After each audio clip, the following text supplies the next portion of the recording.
I know the universe is endless, but what's on this planet seems to just, the variety, the multiplicity seems to be an enormous richness. That's more than you expect. Maybe that's more as you get older, you sort of appreciate it more. But the more you're exposed to it, certainly the more awesome it seems in the real way. When I was starting out in this field, there was the pop art explosion. There was like all kinds of stuff to look at. And then it slipped into psychedelic, and there was more images. I don't think there's, I don't think it's that big a difference, to tell you the truth. A journalist. I was trained as a photojournalist, and now when you go out in international scenes, everyone is documenting the event. So I think the proliferation of images gets to a more truthful view internationally as a journalist.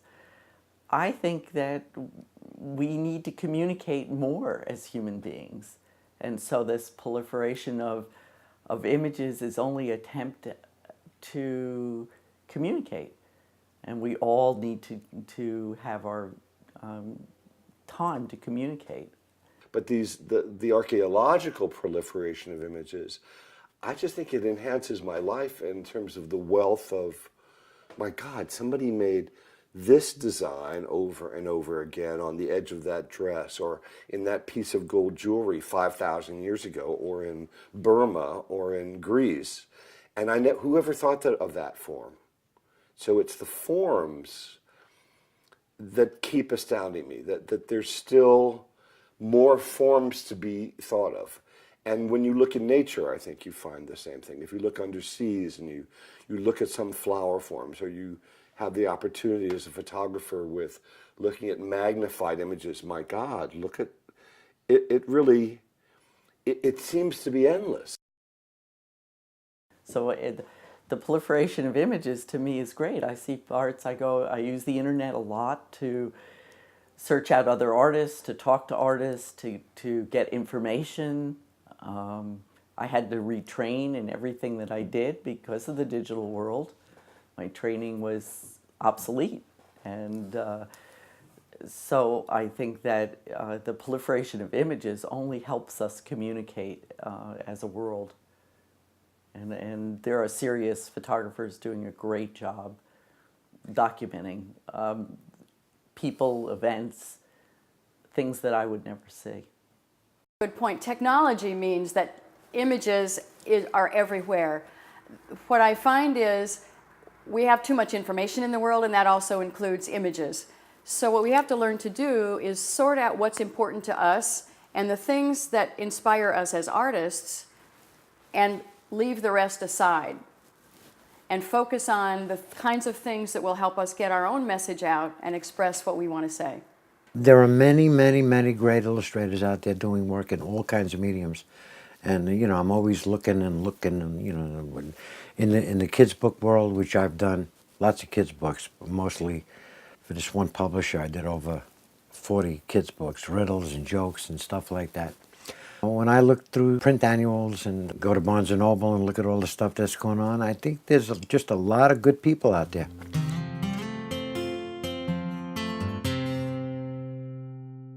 And it's a tough question.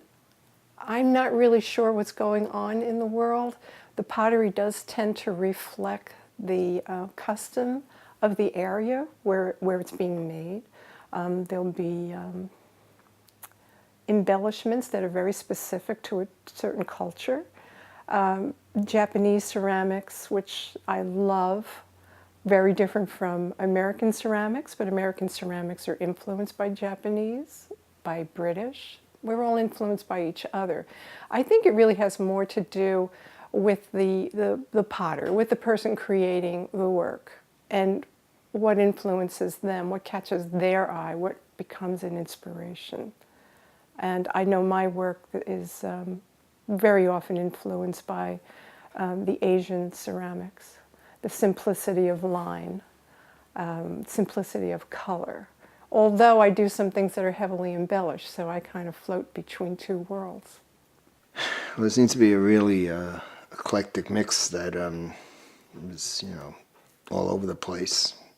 And a lot of it, it's tending toward performance and other kinds of venues.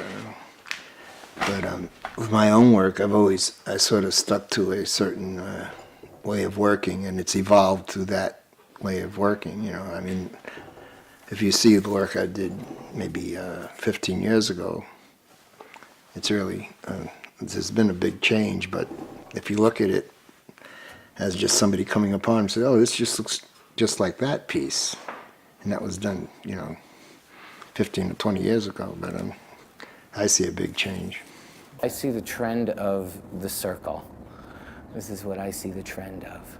I see the circle going like this for a decade or two, and then I see the trend going like this for another couple of decades, and then I just see this happening. And then sometimes you might, you go to a gallery in Chelsea and you might see something that you were looking at in the 70s. Art is an important tool to keep us sane. I mean, how otherwise we can go crazy if we're, for example, hungry, we're going to go, murder each other. An artist's duty is to keep the humanity within us and to show us things that we're accustomed to see in a different angle, from a different angle. So it is an important tool to convey truth, to convey honesty, and to convey a message that has to do with our everyday life. Did I go on a tangent? No. The experts are no longer even asking the question. Quite frankly, I don't even think they're asking the question anymore. There's no such thing as a school of art. Okay, but the question that is being asked over at Bard's Curatorial School, for example, is how do we put together what we think is art in a way that raises important questions for the viewer of the entire exhibit, whatever it is. And you know what? I'm not so sure that hasn't always been true. 100 years from now, they're going to know exactly what we're doing, and they're going to know exactly who has been successful and who isn't. All right, but anyone who's actually there hasn't a clue. Well, one of the things you had mentioned is how styles change. I really believe when styles are created, whether I can come up with it in the furniture design format, people did not decide that this is going to be the style I'm making. For instance, shaker furniture. Shaker furniture was not designed specifically by shakers to create a style. They had a need to make furniture. They had a very simple lifestyle. Their lifestyle was very unfancy, unordained, and they made it clean. It took somebody a good 100 years afterwards to say, all of this furniture looks alike. Let's call it shaker furniture. So one of what is the style of today? It's hard to say. We're going to have to wait 50 years or so to decide what somebody calls it.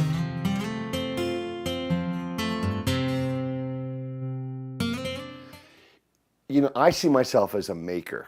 I mean, the urge to make something, to take a pen, a paper, to hit a wall, to draw on a stone, to paint a canvas, to make something is somehow a primal urge with some people. If we had two rocks and one tree and one island, I think you would still make something out of one of these rocks with the other one.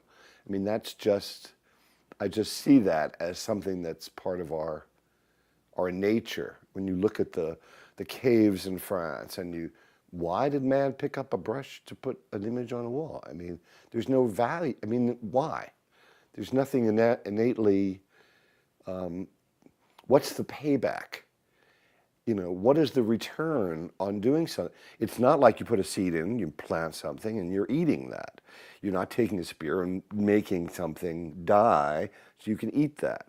You're somehow, it's a sacred performance in a way. Yeah, I'm the last person on earth. Everything is left behind. You're not trying to please anybody. I'm not trying to please anybody, dude. Listen, I'm not trying to please anybody at 2:30 in the morning when I come in here when I can't sleep. Who am I trying to please? I'm trying to please myself.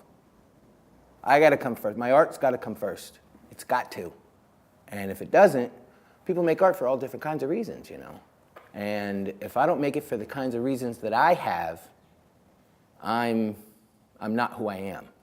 Well, since I am the last person on Earth, let me see. What am I? What's floating around on my? Well, let me put it this way. I'm doing a little. I'm starting the sketches now on a painting for the View of Saugerties project. And so what I'm doing is I have a restaurant in town called Miss Lucy's. I'm going to try to do a sketch of the outside of that restaurant, a painting rather, and put some person I work with in the front of the store. And I just going to call it something like Willie in front of Miss Lucy's. If I was the last person on Earth, I would absolutely still take pictures. I enjoy recording the beauty of the Hudson Valley. It's a privilege to live here. It's a privilege to be an artist, and I would record. I'm fascinated by the cave pictures that were done out in Utah, and with very few people living at that time that we know about, and they recorded their lives on paintings on the wall. So I would definitely take pictures still. I think if you were the last person on Earth, I think you could create art. If you were the first person on Earth, I don't think you could. And the difference is that if you were the last person, you would still have the memory of interacting with other people. Well, I would do something, I'm sure, because I know I'm always setting things up just that aren't going to be viewed necessarily by anybody in particular but me or my wife or somebody, you know. But I would be doing something. I'm not sure exactly how it would manifest itself, but it would come out in some way.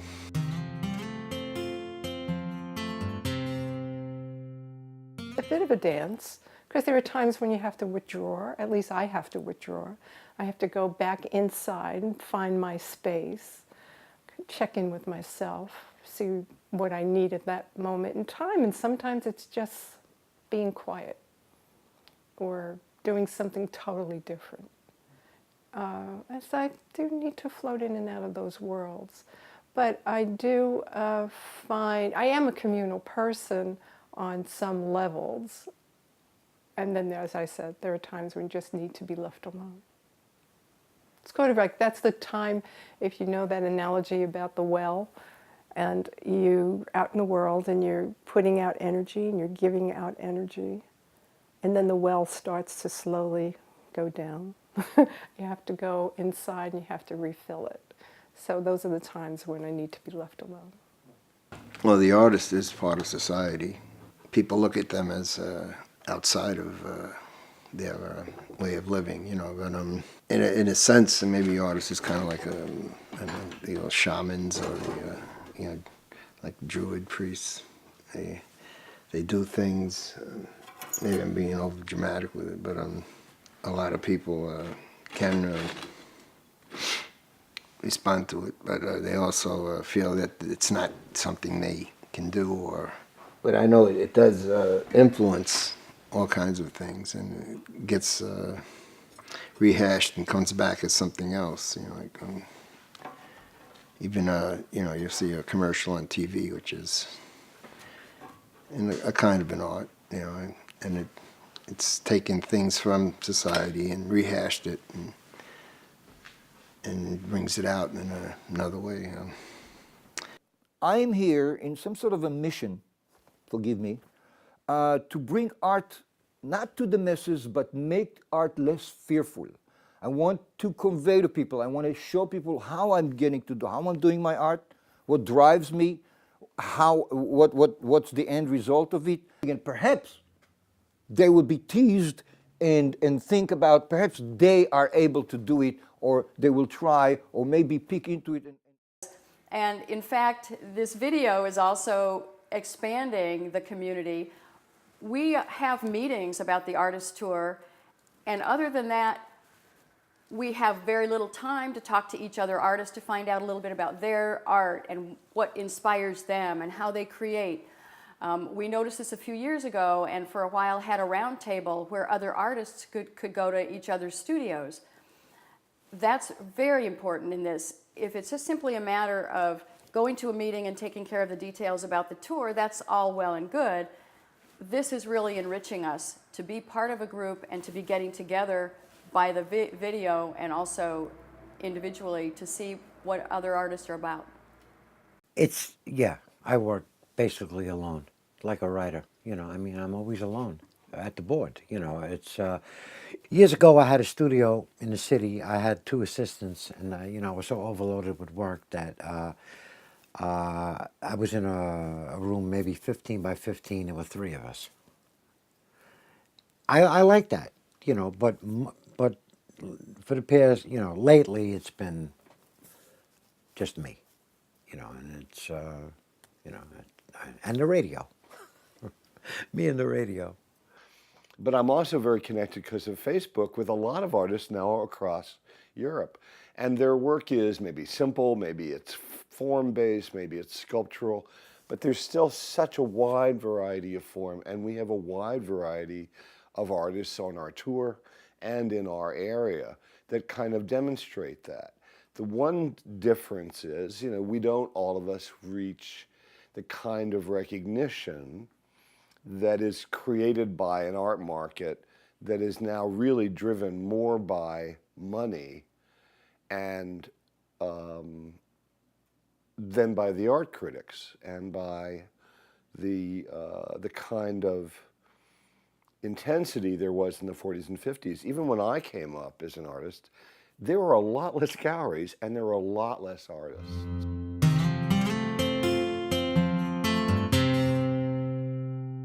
Well, decorative art is an oxymoron. It's not the same thing. Decorating has to do with making an object that you're decorating attractive visually or tonally or sensually, however you do it.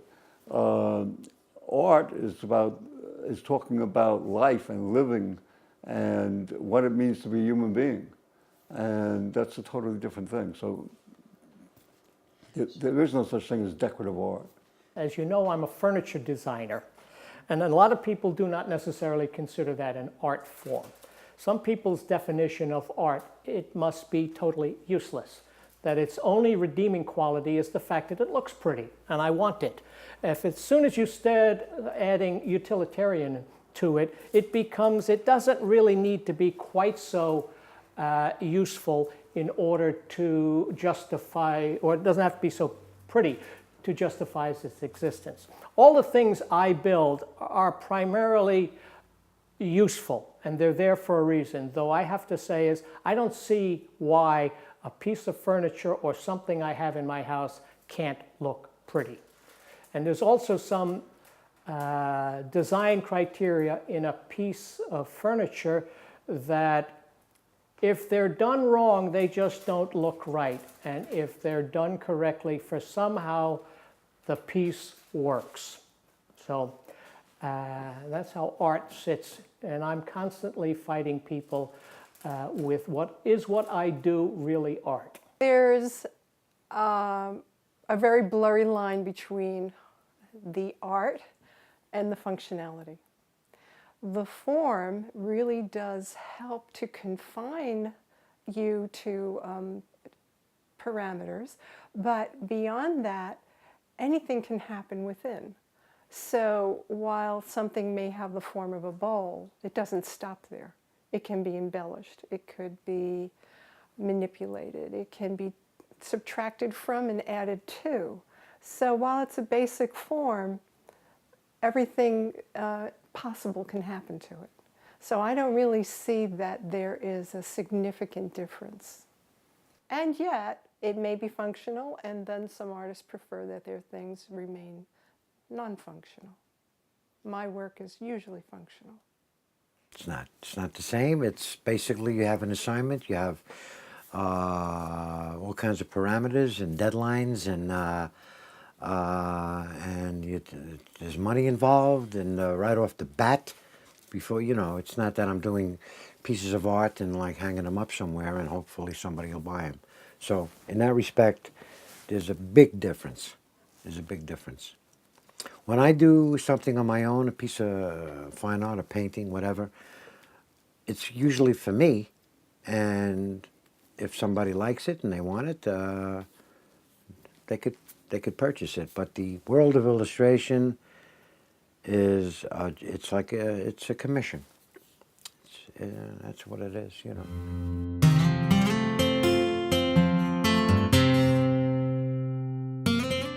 What's happening in the art world and also the social media world, since I'm involved in both, is very interesting. They're getting connected. I'm involved with LinkedIn a lot. I wrote the book on LinkedIn. It's called Mastering LinkedIn in 7 Days or Less. And I use it a lot myself. And just the other day, I went to LinkedIn to ask people in my network who are also in the art world how they're using social media and what difference it's made to them.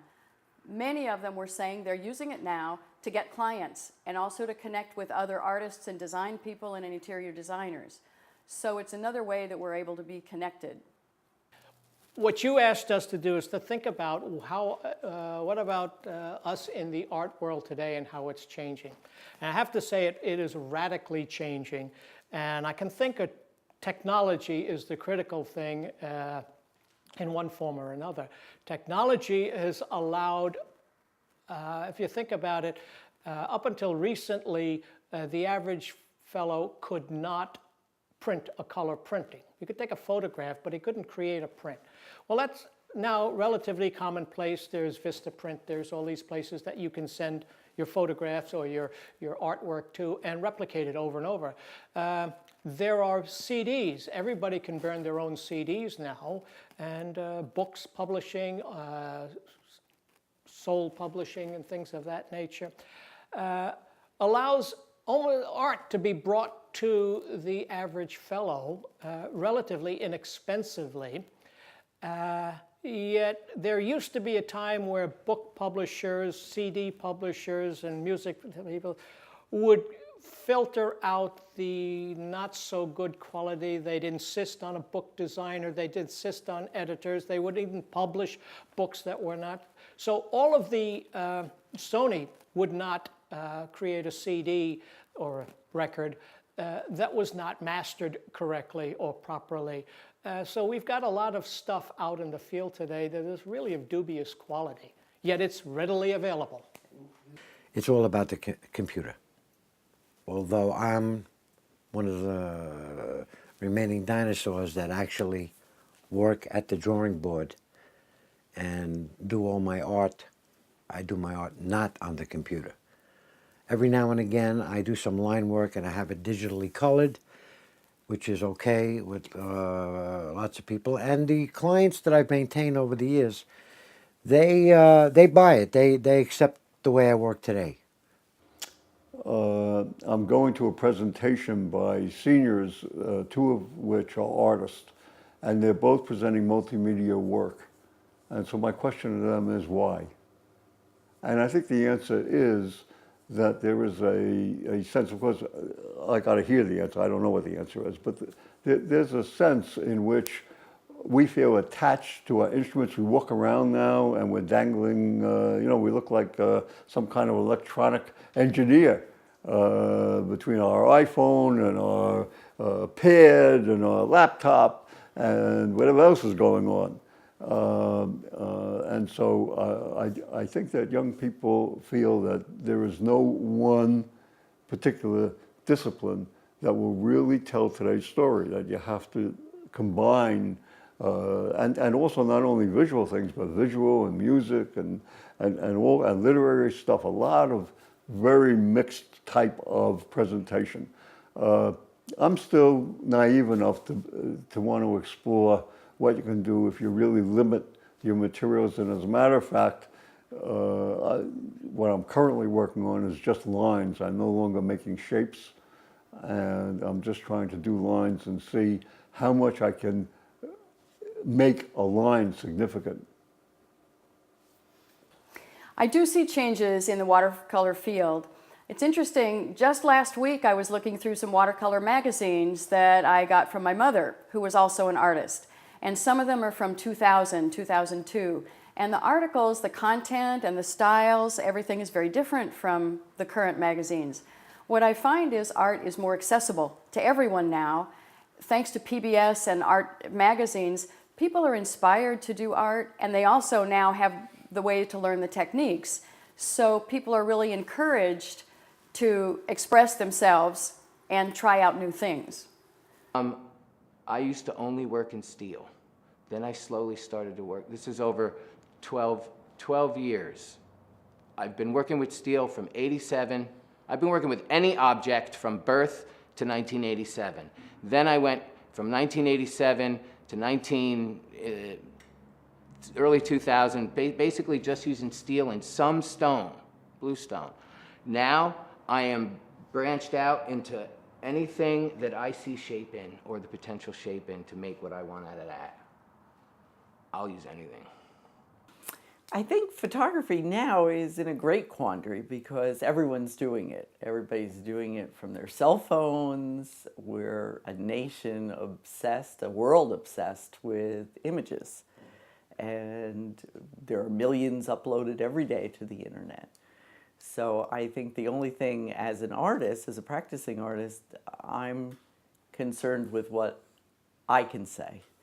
And only I can say it. So that's what I'm concerned with. And I think what happens with so many images is that we do not take the time to really look at them, study them, put them together in stories. So I'm interested in doing that as well, how they work as a group.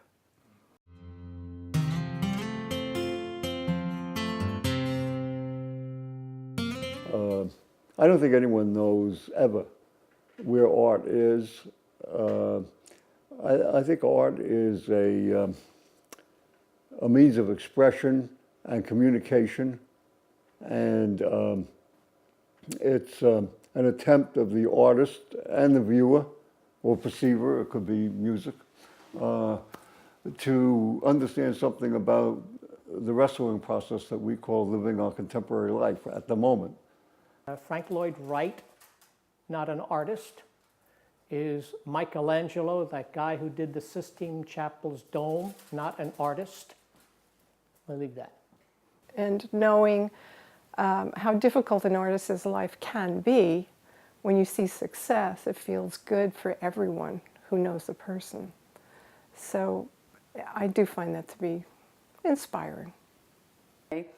Art is more accessible to us, and at the same time, we are, as artists, are more involved in everything we do with our art, in every aspect.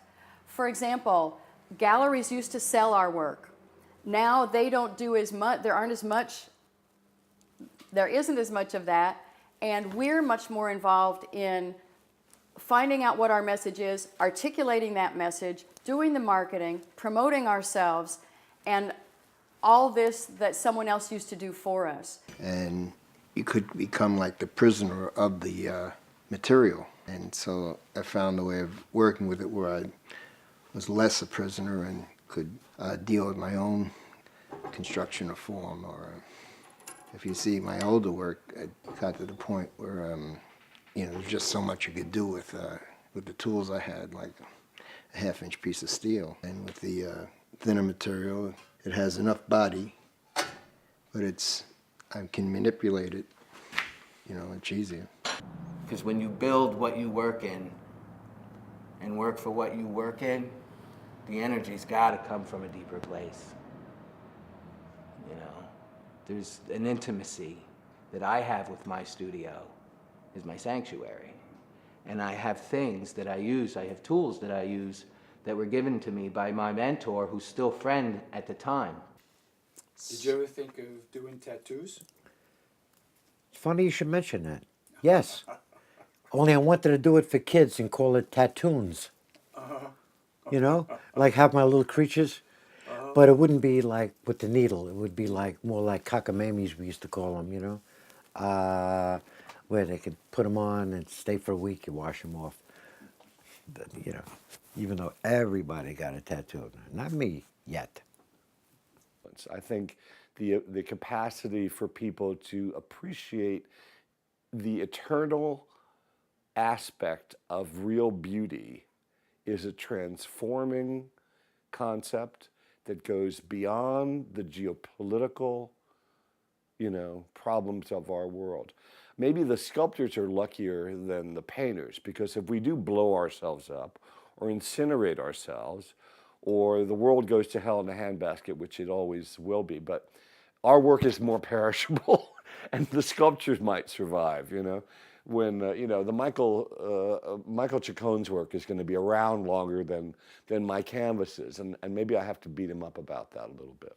And I think people will be pleasantly surprised with the level of work that's being done and the seriousness of the artists in this area. I came here with some sort of a mission, with that notion that I want to bring art to everyday people and show how art is connected to everyday and is the real religion. Why? Because it's the religion you can deny it with itself.